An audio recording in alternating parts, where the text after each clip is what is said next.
Good morning, everybody. Please stand and join me in singing This Is the Day. This is the day, this is the day that the Lord has made, that the Lord has made. We will rejoice and be glad in it.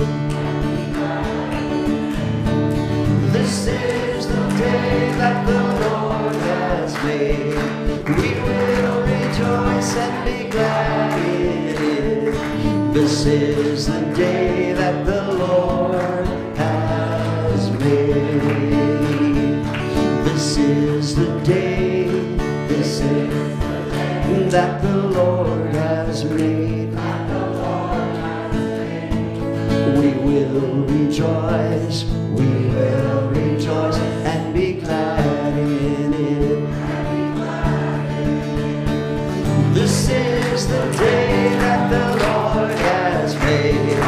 We will rejoice and be glad in it. This is the day that the Lord has made.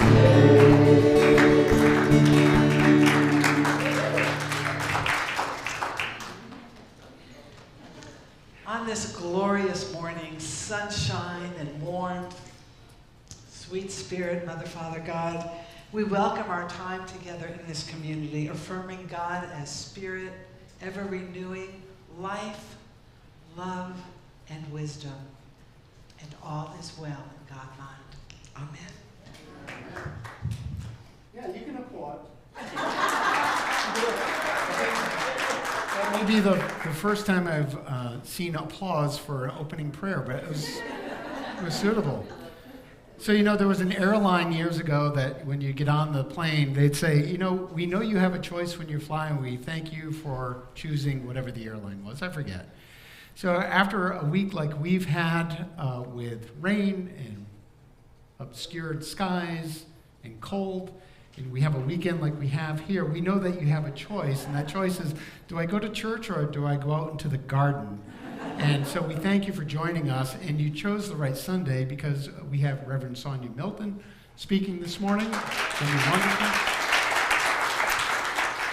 And we have George Haver here providing music, came all the way down from Davis. My name's Paul Whitney. I'm your service assistant, and each and every Sunday we'd like to kick off our Sunday service with a young person coming up to light our Christ candle, and this morning it's going to be Mina coming forward. Now Mina's has lit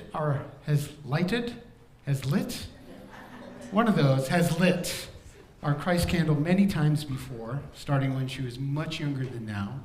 But one of the ways that we acknowledge the Christ Spirit in you, Mina, is knowing that your Christ Spirit, as it grows, you need less and less guidance from those of us who are a little bit older than you. And that's why I'm letting you do that all on your own, because that Christ Spirit shines. And we know that you're growing, and through your growth, we grow as well. So we're all going to give Mina her own special blessing, and you're all going to say it with me like you mean it. So Mina really gets it all sunk right into her soul. You ready? Mina, you are a beautiful child of God, perfect in every way. You are loved unconditionally, just the way you are. And I love that hat. Now we're going to give ourselves a same blessing together. I am a beautiful child of God, perfect in every way. I am loved unconditionally, just the way I am. And I'm going to invite any other young people that want to come forth and stand on the platform with us before we sing and you go off to your Sunday school class. And this is what we like to see. This is how all of you should be coming into the sanctuary every Sunday. You should be running in here with excitement. Look at this. And smiles, right? So next Sunday, running and smiles when you come in. Okay, George is going to lead us in our song, Beautiful Child of God. I'm a beautiful child of God, a wondrous spirit of love and peace. My light will shine forever. I'm a beautiful child of God. You're a beautiful child of God, a wondrous spirit of love and peace. Your light will shine forever. You're a beautiful child of God. We are beautiful children of God. We are wondrous spirits of love and peace. Our light will shine forever. We are beautiful children of God. Hey, have fun at your Sunday school class. You're welcome.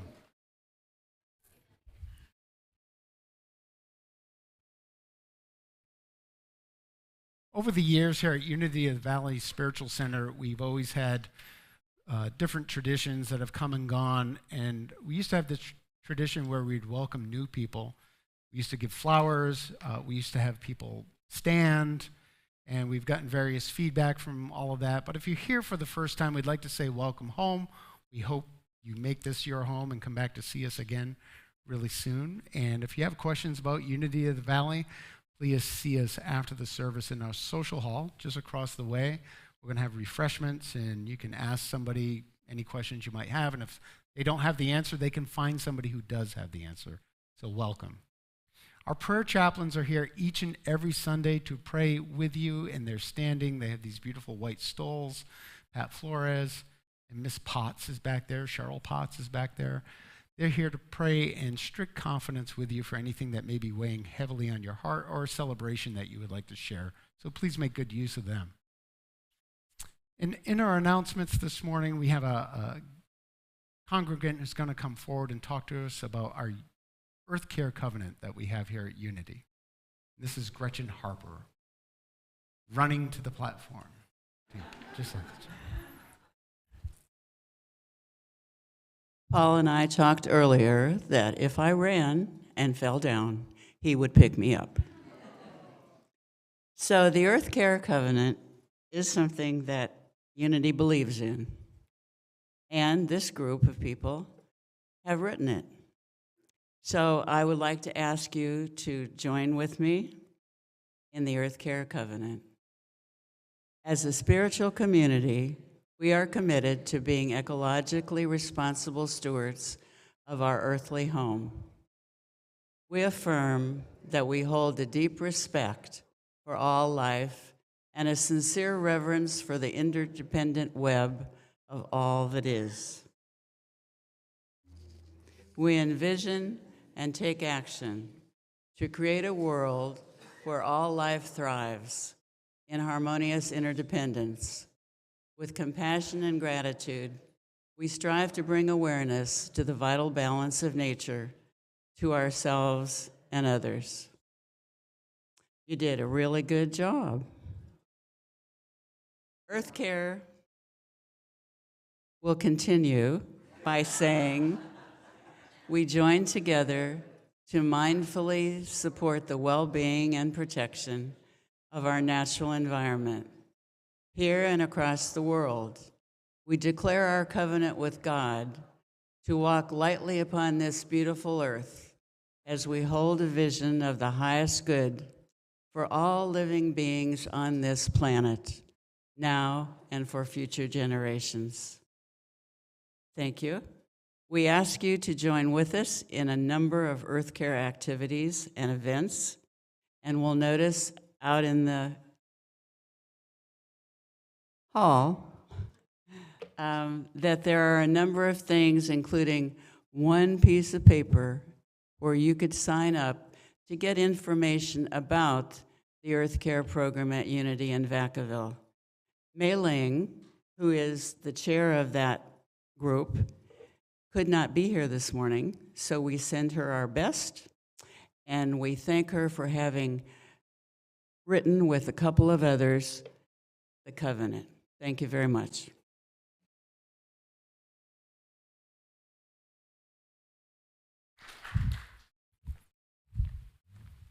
Thank you, Gretchen. Thank you for not falling down on the platform. April 27th is our annual, I guess we can go back to saying it's annual spring tea from 2 to 3:30. Tickets are $35. This usually sells out. Are tickets on sale now? Next Sunday, March 3rd, tickets go on sale, $35. This event usually sells out quite quickly, so if you're interested in it or you know somebody in the community that might want to come, it's usually a big success. The Men of Unity do a lot of the serving, so if you're a gentleman out there, make sure you have a nice clean white shirt to put on and a bow tie. Actually, we provide the bow ties, I think, right? Bow ties and cummerbunds, so just make sure you mark that on your calendar to be here. And Renee Jenkins and his wife, and I can't read that, Janae Cipriani. I remember that, yeah. Renee Cipriani and Janae Cipriani and Renee Jenkins are going to be here to offer a workshop called Sacred Sounds. Many of you know Renee. He's the son of our former senior minister, Vic Jenkins. He does this amazing music workshop, amazing musical presentation. It's something that will stir you. If you've never experienced it, please mark this on your calendar for Valentine's Day. Wear some green. Potato. It's, you know, it's Irish Love Day, right? So it's kind of like St. Valentine's Day for the Irish. Right. Forgive me, yes. Finally, a slide that will get me off the platform and rescue myself.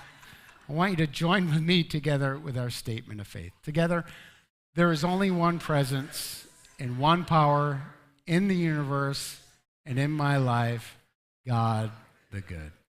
Now, please enjoy George's music.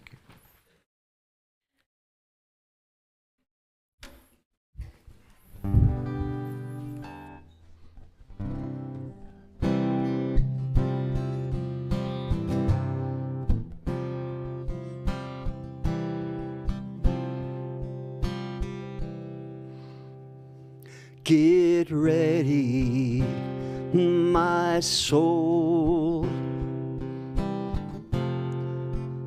I'm diving in. Get ready, my soul. I'm diving in to the deepest kind of love, to the sweetest kind of life. Get ready, my soul.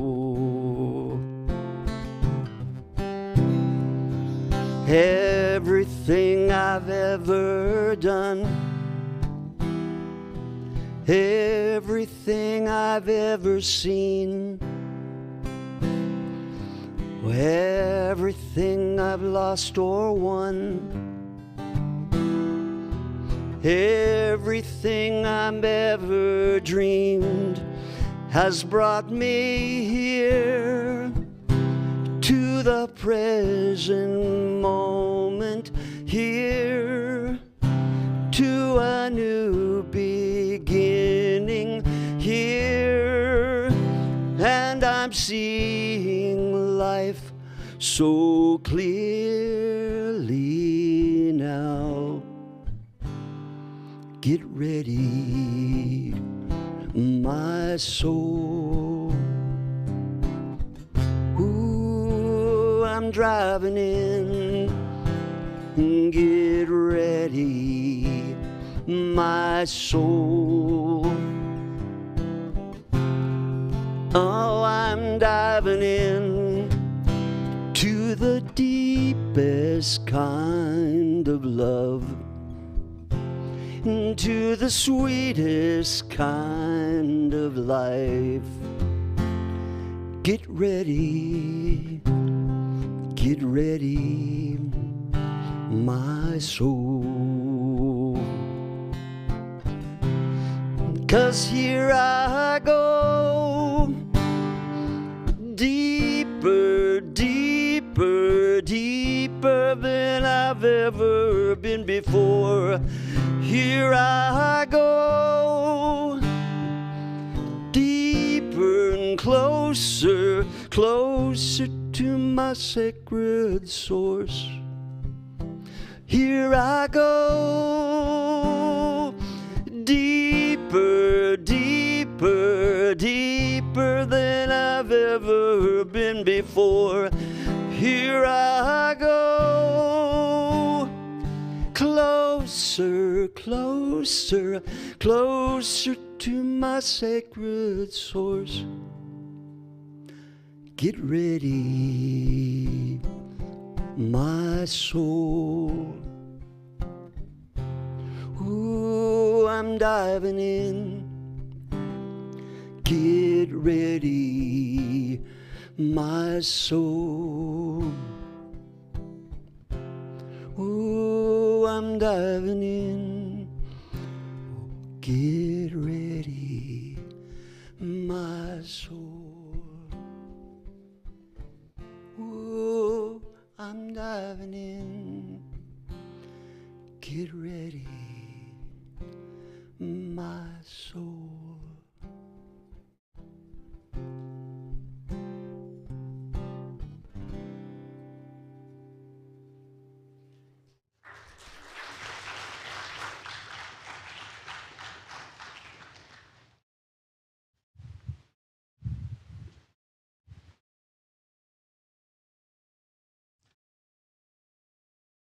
I was looking at a Unity book last night called How to Pray Without Talking to God. Linda anyway, she's part of our Unity community, a wonderful writer.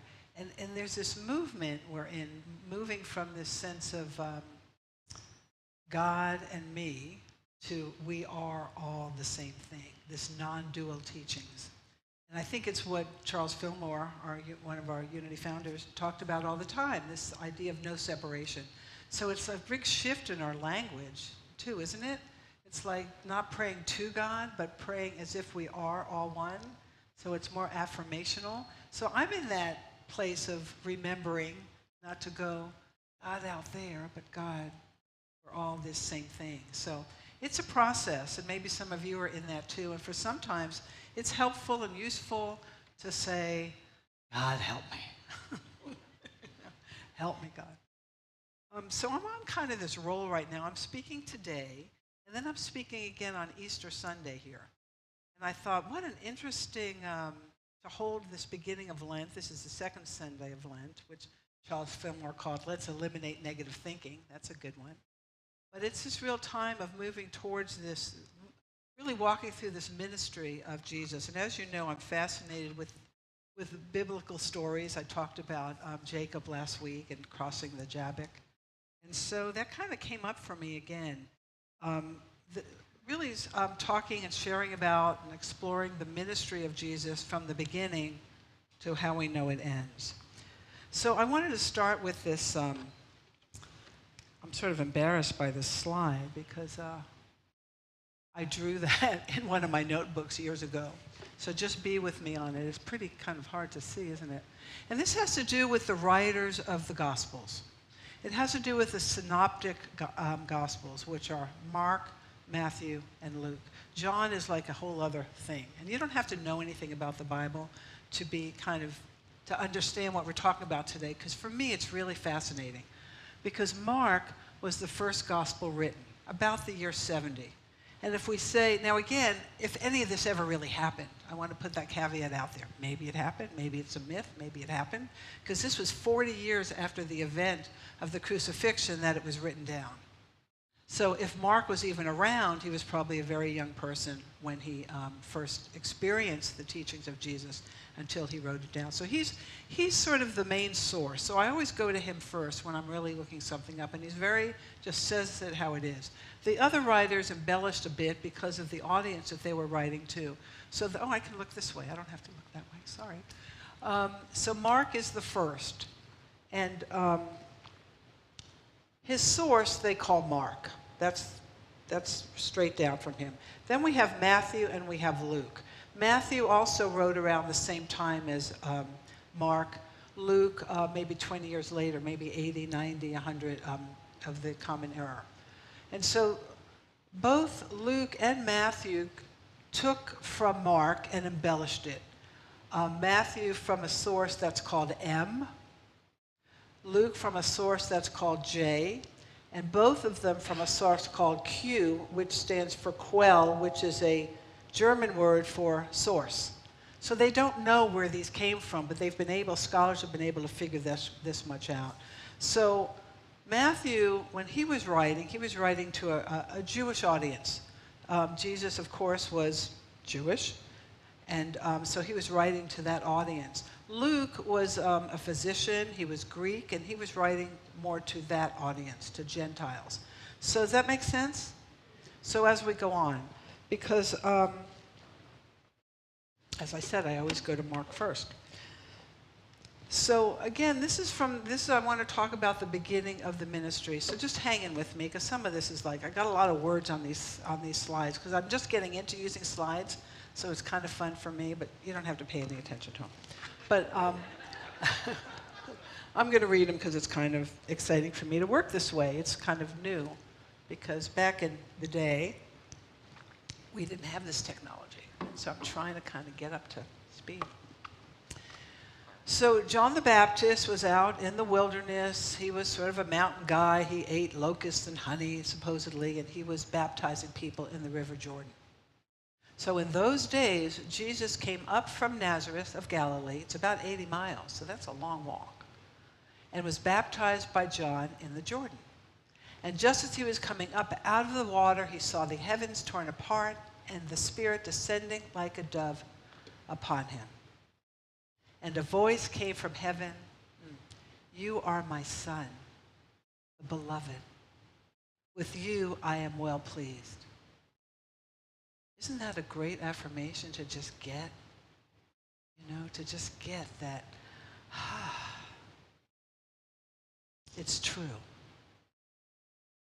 And a voice came from heaven, "You are my Son, the beloved, with whom I am well pleased." Remember that one. Oh, I'm sorry. Okay, in the Spirit. And the Spirit, this is amazing, the Spirit immediately drove him out into the wilderness. He was in the wilderness 40 days, tempted by Satan, and he was with the wild beasts, and the angels waited on him. Now, after John was arrested, he was a heretic, so that's a whole other story, and beheaded. Now, after John was arrested, Jesus came to Galilee proclaiming the good news of God and saying, "The time is fulfilled, and the kingdom of God has come near. Repent and believe in the good news." As I shared last time I was here, when we talked about the crossing of the Jabbok, and Jacob had this revelation, and his name was changed, and he was wounded, and then he went on. And this is the same sort of story, isn't it? Where something amazing happens, and life is changed forever. And for some reason, I just sort of I wouldn't say stuck, but I live in these two stories, and there are other stories like this as well. And so a question I would have is, why does Jesus even go there? I mean, it is said in some other Gospels that John's mother was a cousin of Jesus' mother, those kinds of stories, that they were cousins. But for some reason, something was happening at the Jordan that wasn't happening in the temple. Because all worship had to be in the temple, and this is how it was supposed to be. But this heretic is out there 80 miles away baptizing people in the river. Now, one way some have looked at it is that this idea of a mikvah.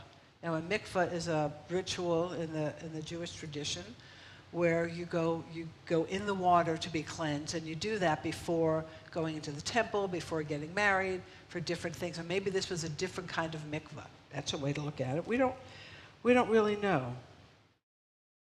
And one of the things I wonder about and again, whether this happened or not, it doesn't really matter, because even if it didn't happen, it's a true story.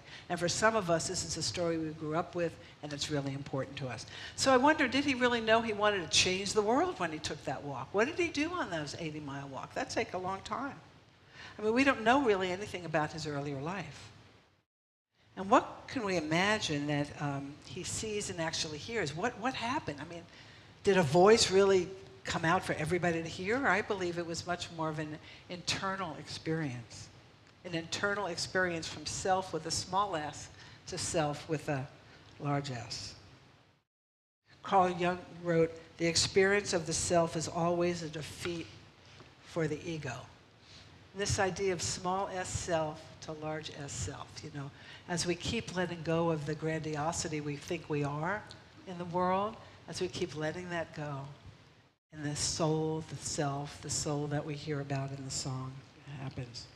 Some say that something broke open between the divine and the creator. A friend of mine, Reverend Tim Locke, who's a Lutheran pastor, and we talk about this stuff, he says it's God breaking into the kingdom of earth. It's like something humongous happened. Something must have happened for somebody to write about it 40 years later, right? Something happened, and some awareness happened. Now, we know that a lot of the Bible stories are the only way to talk about inner experiences. And to have the sky open up, and the angels, and the blessing. But then he's immediately driven into the wilderness to be tempted. One of the other Gospels, I don't remember which, whether it was Matthew or Luke, says he was led.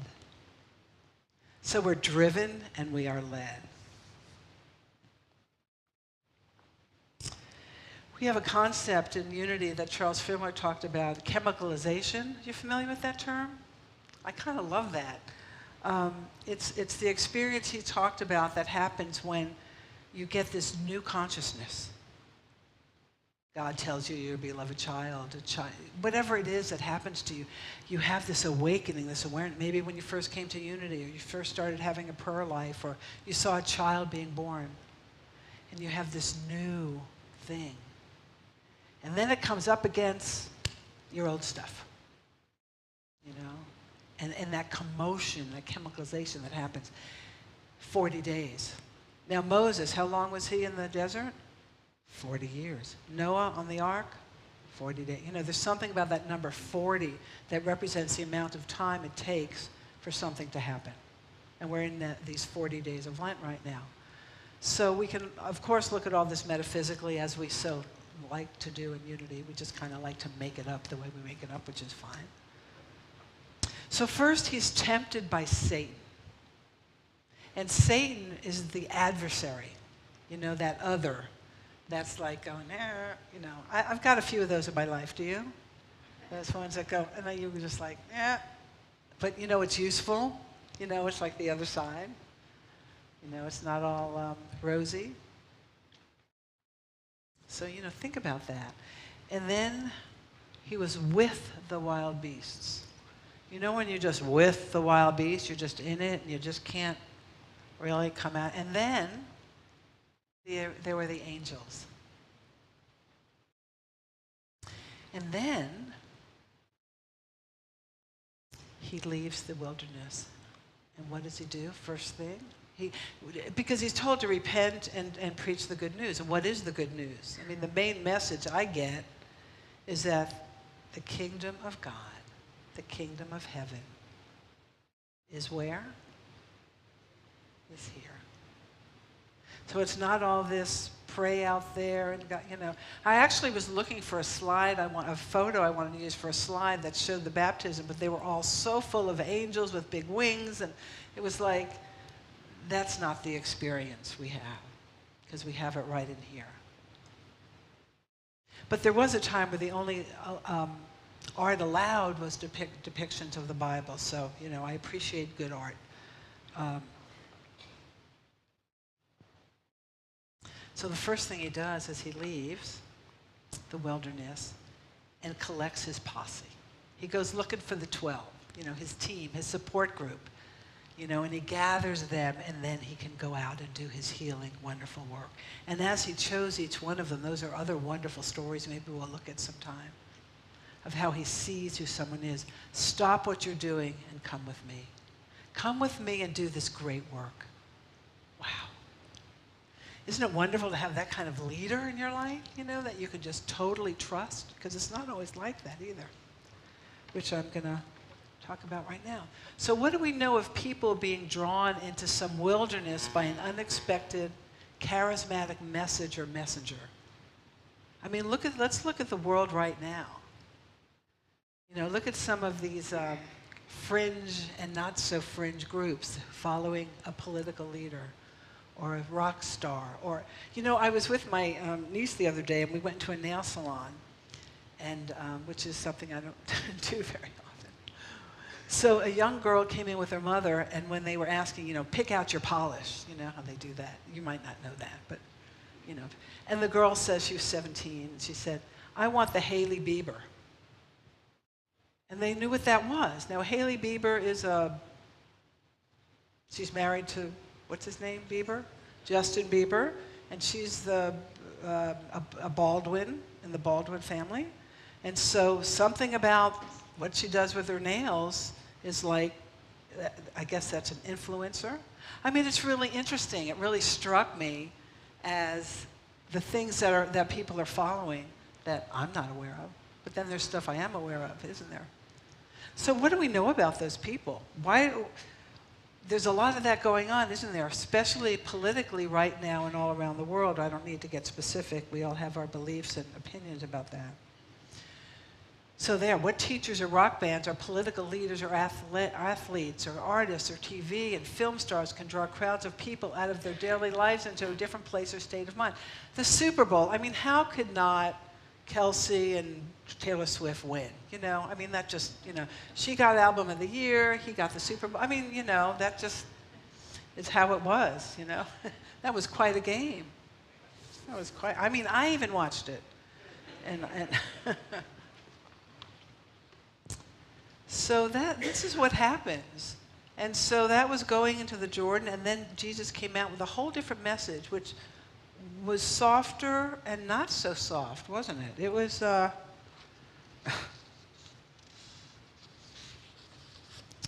so what are those who follow these people? What are they thinking, seeking? What are they looking for? What are we looking for? Definitely to be part of the group, definitely to feel part of something. You know, the one thing I miss most about being active in ministry, because I'm not right now, is this kind of doing stuff. It's one thing to come up and speak to you, and I love that, but there's something about being involved and being part of the group and working on a project, whether it's charity. You know, or spiritual groups or teaching, because that's so special. And you want to belong. Do you remember? I wanted the Madras blouse. Do you remember that? Was that junior high maybe for me? I so wanted the Madras blouse, because, you know, my family was sort of bohemian. We didn't do Madras blouses. We did black turtlenecks, you know. But I just wanted that Madras blouse. I think I finally did get one, because you'd wash it and it would change color. Remember that? Anybody, who remembers that? Who's around? Okay, all right. Okay, I got my peeps. Those of you who don't know, it's this beautiful type of plaid that's different colors, and it's from India, and it was a thing. It was a thing back then.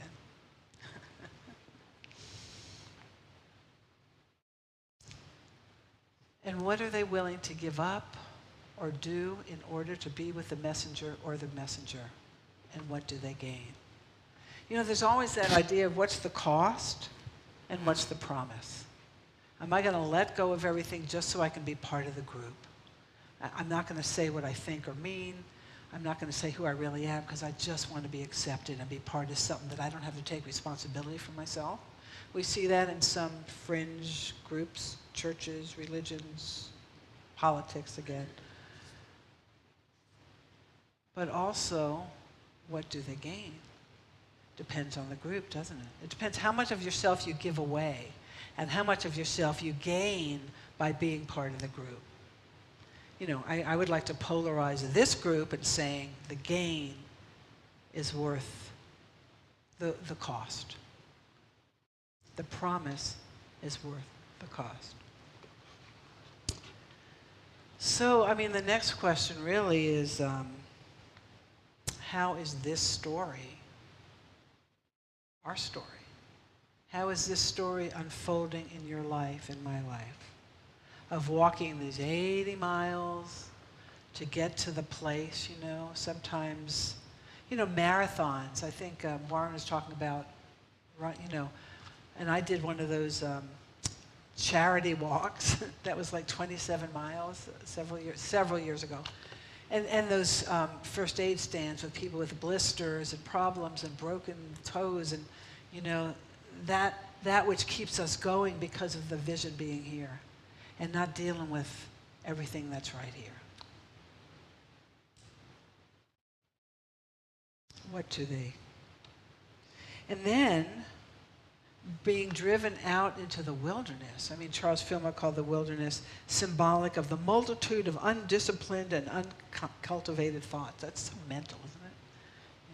I know for me right now, there's a lot of stuff going on in my family, and there's been illnesses and deaths and stuff, and there's a lot of stuff going on, a lot of stuff. And what it takes from me, how I want to hold it, and what I want to communicate about, not she said this and they did that and how could they, and keep the vision of the whole.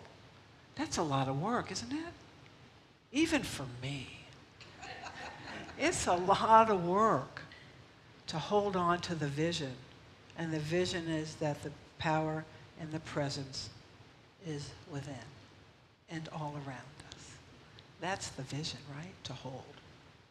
That we know what we know, what we know, what we know, and then we follow through.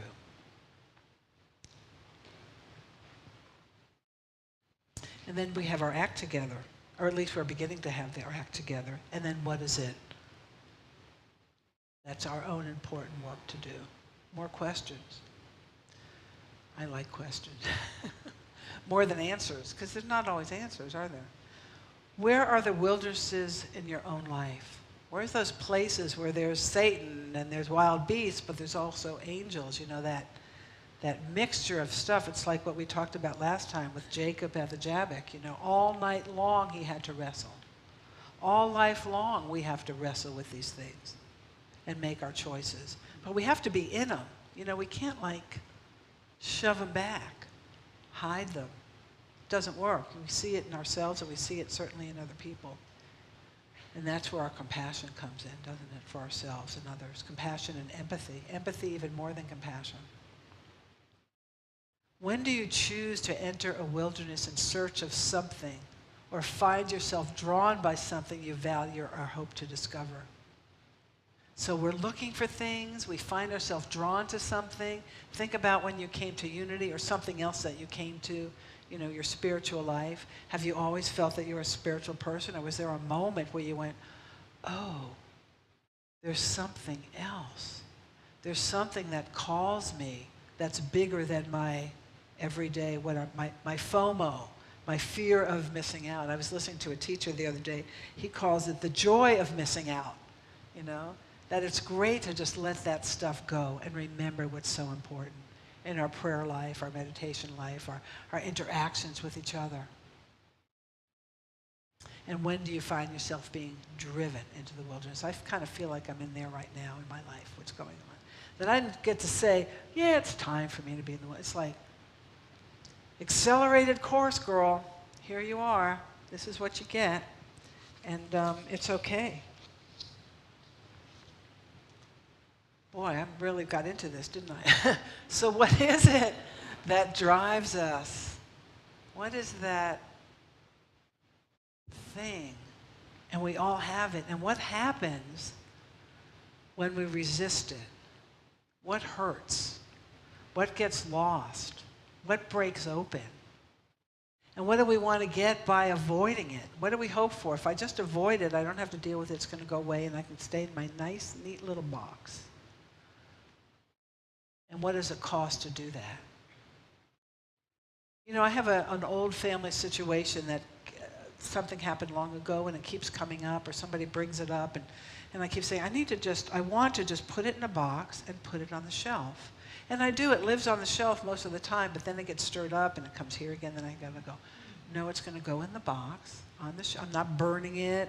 I mean, we could do that symbolic burning bowl kind of thing, but I'm not going to act like it's not there, but I'm just going to put it aside. And as I grow from my small self, small s self, it's not a small self, it's a small s self. It's a idea of who we think we are, to that wondrous large s self and soul. And what are the wild beasts in your wilderness? Who are they? What is that? And then, what are the angels? And I guess these next two questions are maybe the most important to me. What are the angels? And then after you've been in the wilderness, what do you bring back? Or what do you bring forward? And what is the good news of God that you have to proclaim? That's a really important question, don't you think? I mean, many of us are finished with our child rearing and our career lives, and we're in another time of looking at ourselves in new and wondrous ways. But what has been that message we've had all along? What is that thing that we have to say and share? What is that jewel, that gold that you are, that people see, whether you see it or not? That most important little gem, that kernel, because it's in every one. I love that song. It's in every one of us, right? It's in every one of us. And I get to stand here and see it in each one of you. And you can look around now, take a moment. We don't, because of various things that have happened, we don't get up and hug each other the way we used to, but we get a chance to do that later. But take a look around, and you see it. Nobody can hide it. You can't hide your light under a bushel basket, right? You just can't. It doesn't happen. And when you try to do that, the resistance of that is just exhausting.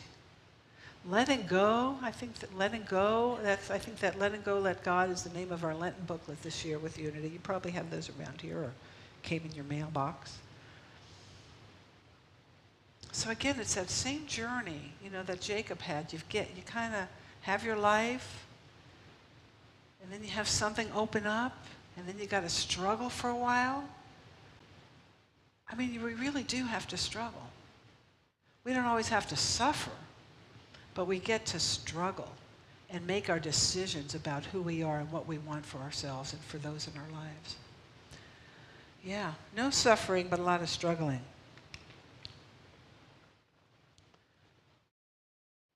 Oh, what? Excuse me, I'm just still learning all this stuff. I am beloved even when it doesn't feel like it.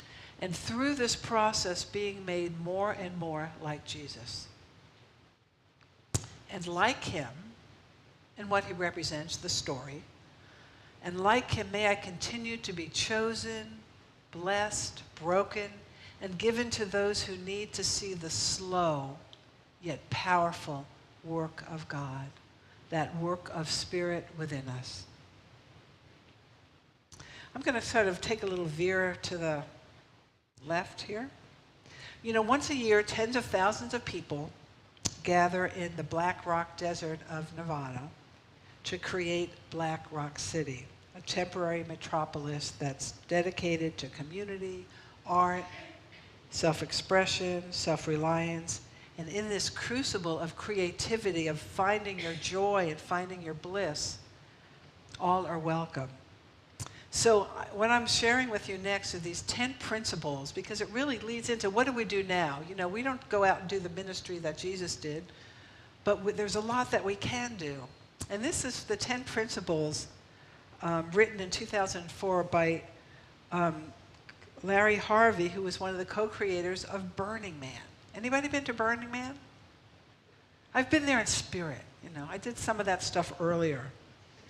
And these 10 principles aren't to dictate how we should act or live, but as a reflection of a community's culture and ethos. And so this has been going on ever since. And I just thought, it's like, now how do we take this story now into our world? How do we do this now? How do we make a difference now? And it's so much about community. And so these are these 10 principles. And I'm going to kind of go through them, and hopefully it's not too much. You can space out if you want. But there wasn't any of them I wanted to leave out, especially because they were created to be 10. There's the 10 Commandments. There's these 10 principles. So, radical inclusion. Anyone can be a part of Burning Man. We welcome and respect the stranger, as we do here. No prerequisites exist for participation in our community. You just show up. The second is gifting. Burning Man is devoted to acts of gift giving. The value of a gift is unconditional. It can be a thing, a concept, a song. Gifting doesn't contemplate a return or an exchange for something of equal value. It is a gift, and it is given freely. Smiles are great gifts. Oh, Deke, comment. I was good to say. Carolyn, would you pronounce that word for me? You can't see that. Decommodification. I should have asked that lovely young woman. She really knew. Decommodification. Thank you, Paul. You get it? Okay. I practiced it, and then I just kind of froze. In order to preserve the spirit of gifting, our community seeks to create social environments that are unmediated by commercial sponsorships, transactions, or consumptions for participatory experiences. Nobody wants your email so they can send you something to buy. How many of those do you get a day, right? We stand ready to protect our culture from such exploitation. We resist the substitution of consumption for participatory experience. That's powerful. We resist having stuff in place of having a real I-thou experience, which is everything. Don't we get there?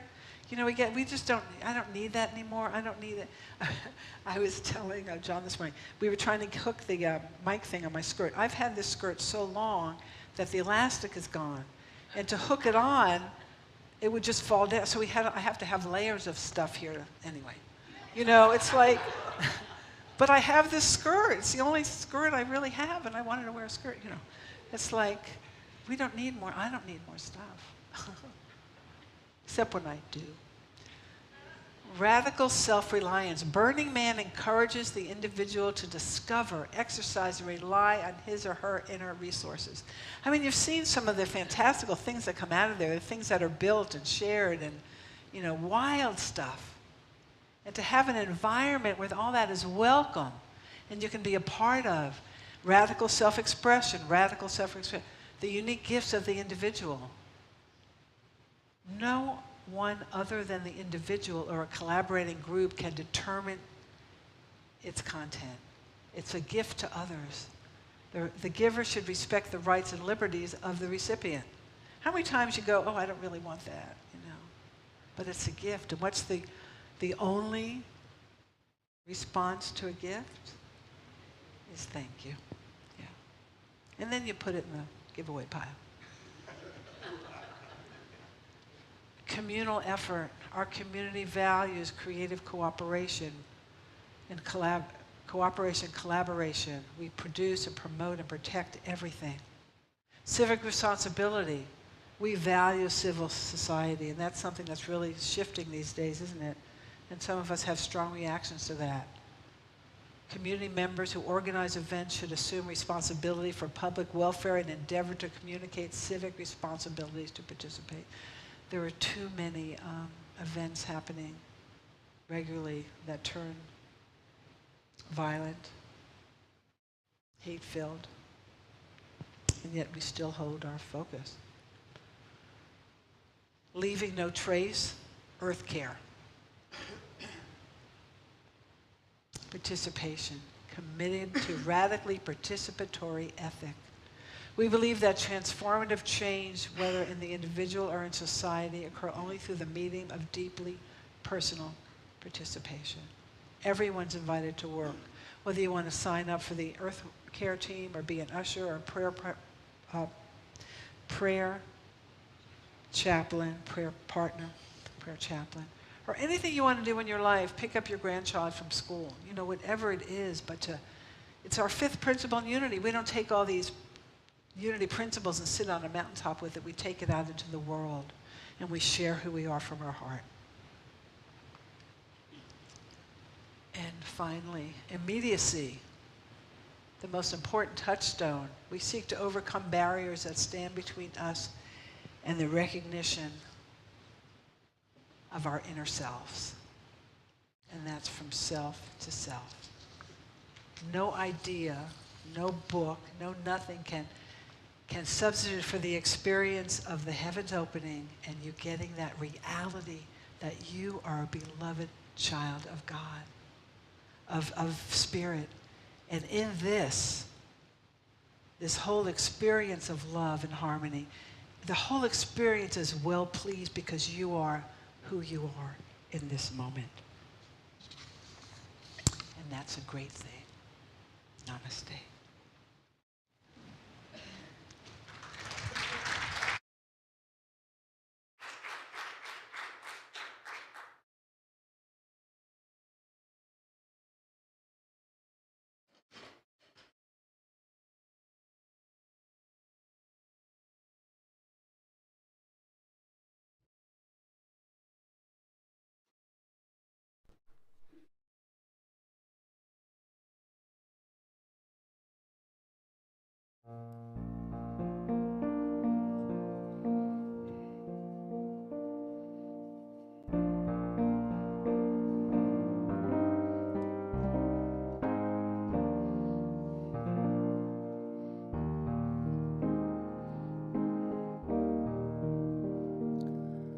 Abide with me, fast falls the eventide.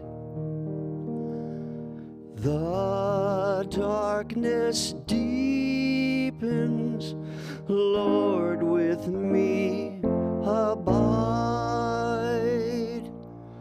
When other helpers fail and comforts flee, help of the helpless, Lord, abide with me.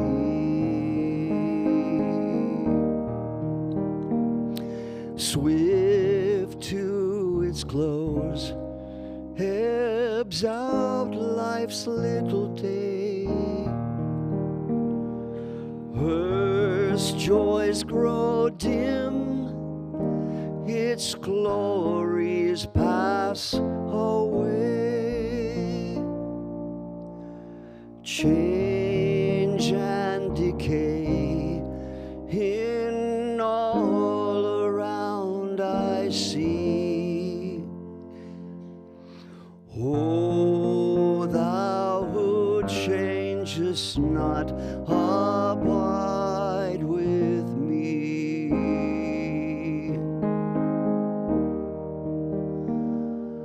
I fear no foe, with thee at hand to bless.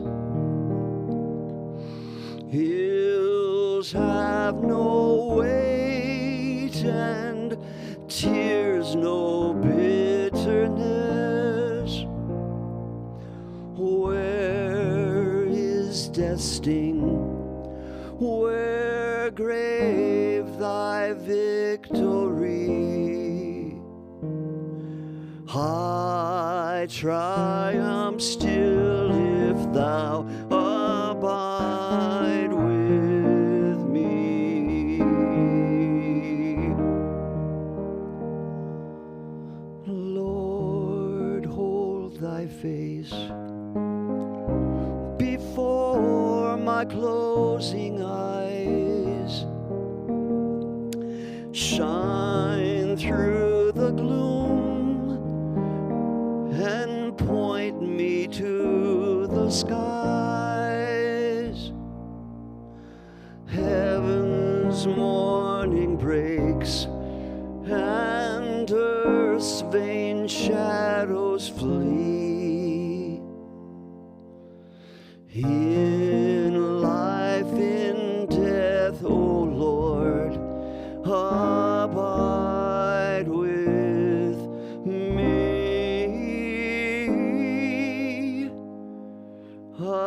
Abide with me.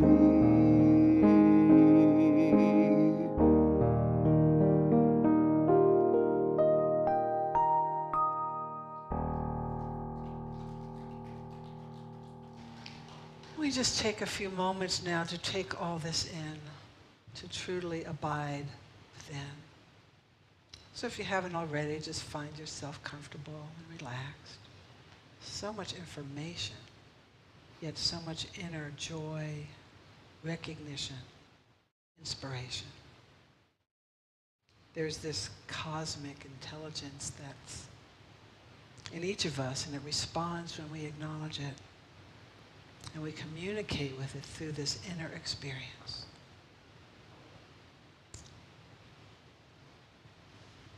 So the practice is oh so simple. And we call it a practice because it's not easy, but it is simple. And so allow yourself to have a deep and full breath. And to let that expire. The inspiration and the expiration. 2 more times in your own rhythm. Filling up your belly and your chest. And then letting it go gently and easily. And 1 more like that. And go out gently. And now as you just allow your breath to find its own rhythm, we say thank you, breath of life, for really all we have and all we know is right now.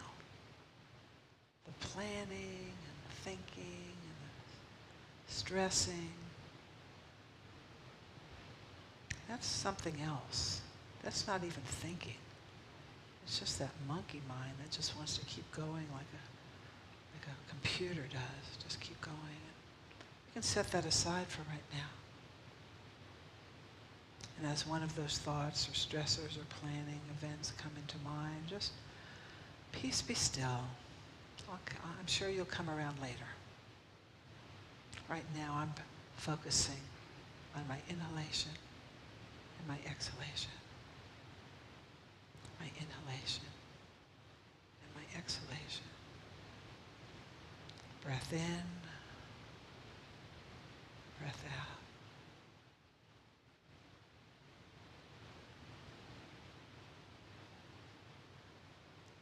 Breath in, breath out.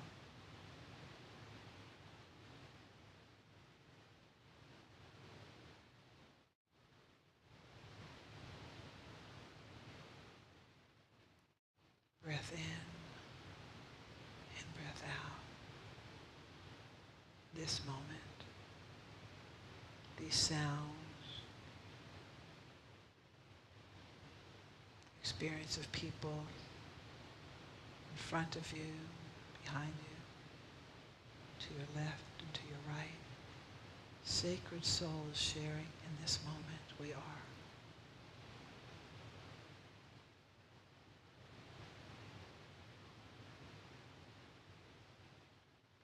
And so as we move on with the rest of our time together, we know that any time we stop, we're giving ourselves such a gift to stop and notice and breathe. For there is joy in this moment. In this moment is joy. And we say thank you to this spirit that engulfs us all, this harmonizing energy of the universe that we call love or spirit or God. But it's right here, right now, and so are we. And all is well.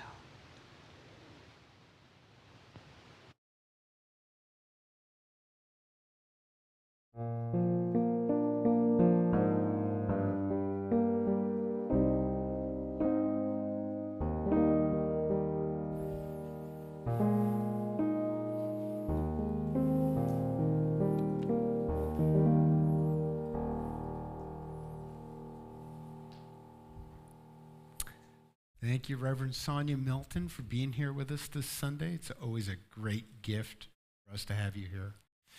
Thank you, George, for the wonderful music. Today's service, also a great gift.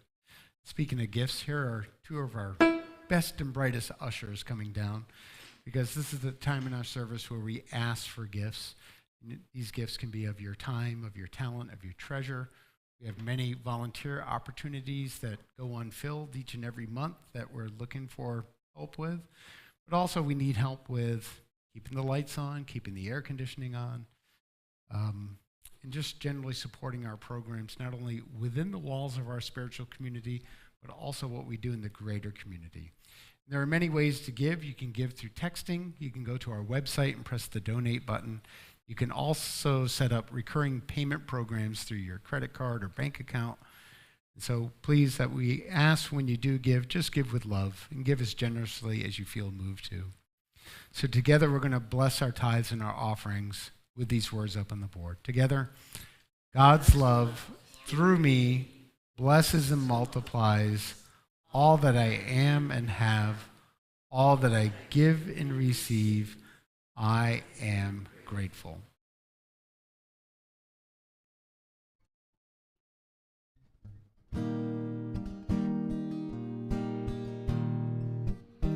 I send my love over the mountains. I send my love over the sea.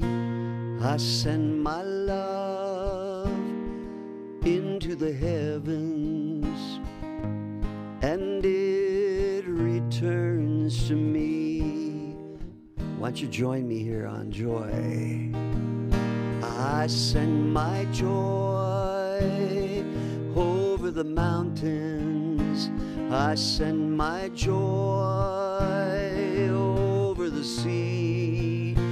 I send my joy into the heavens, and it returns to me. I send my power over the mountains. I send my power over the sea.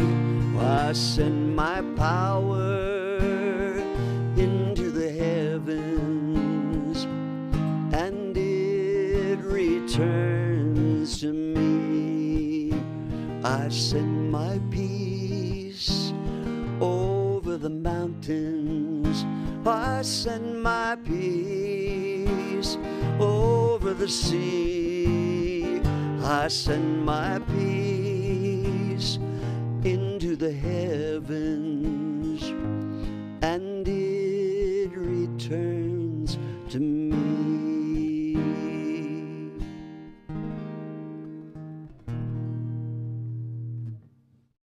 And each moment of each day, we affirm that our needs are being met before we can even ask or conjure up the image of our need.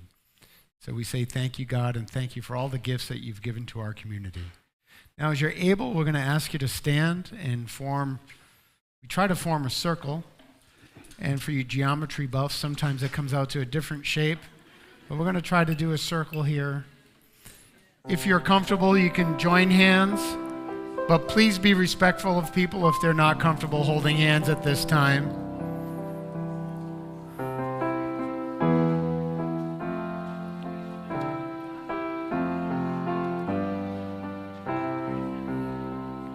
Let there be peace on earth, and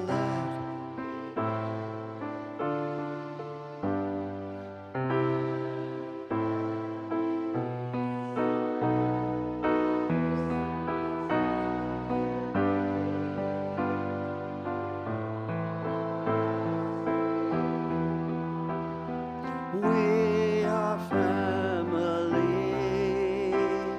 Let me walk with you.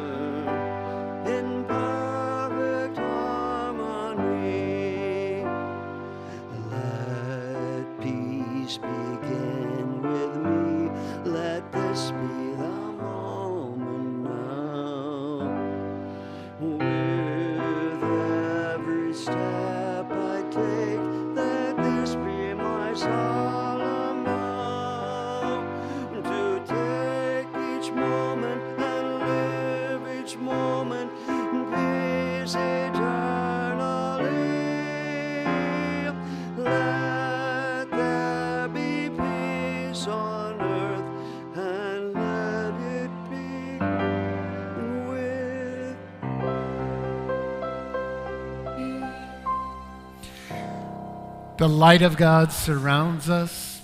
The love of God enfolds us. The power of God protects us. And the presence of God watches over us. Wherever we are, God is. We are one holy family. We celebrate our oneness and honor our diversity. And together we know, I live, breathe, and have my being as I traverse the inner journey from self to self. Now, please, everyone, you're welcome to stay in the sanctuary and listen to music and dance and talk and greet one another. But also, we'll be meeting over in the social hall where we'll have some refreshments and be happy to talk with you. Have a great day. Thank you for